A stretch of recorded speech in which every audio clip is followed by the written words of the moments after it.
The Calibre 89 reinvigorated the market for complicated watches. This gave rise to many different complicated models, and then other companies came out with their own complicated models. The Calibre 89 gave birth to this watch renaissance that we live through today.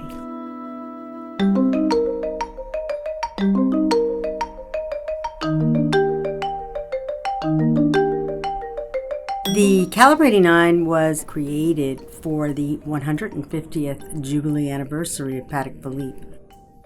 10 years earlier, in 1979, a group of directors met. During the meeting, they discussed the idea that they would replicate iconic Patek Philippe pieces.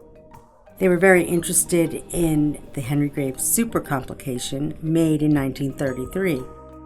Max Studer, one of the technical directors, threw out the idea, well, why stop there? Let's do something more complicated.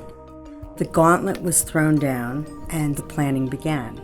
In the past, they would only make these watches based on commissions, but the feeling at Patek in 1979 was that it needed to make a real splash for their anniversary. So they took all the risk and they produced it to have as essentially their mechanical ambassador. It was during the quartz watch crisis that they had this initial meeting, so they were very interested in making a watch that would redefine the company in a way. The team was called the Special Projects Team. The team consisted of not just master watchmakers, but for the first time, engineers, headed by Jean-Pierre Moussi. At the outset of the project, there was a lot of animosity between the watchmakers and the engineers. As time passed, a feeling of collaboration broke out. You could see the gelling of the team. The watch was finished in February of 1989. The project took 9 years, only 1 year longer than the Graves. The drawings for the watch were created by computer. That was groundbreaking. That had not happened before.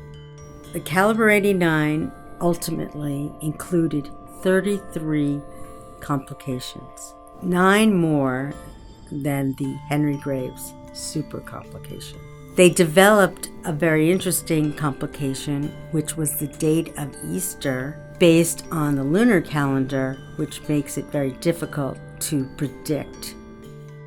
The Calibre 89 weighs over 2 pounds, and the diameter is 88.2 millimeters. When they announced the Calibre 89, they also announced that they would produce it in a total of 4 examples: platinum, pink gold, white gold, and the piece that we're offering in yellow gold, which was the first finished Calibre 89. And today, the Calibre 89 continues to exist as the most complicated watch that Patek Philippe had ever made.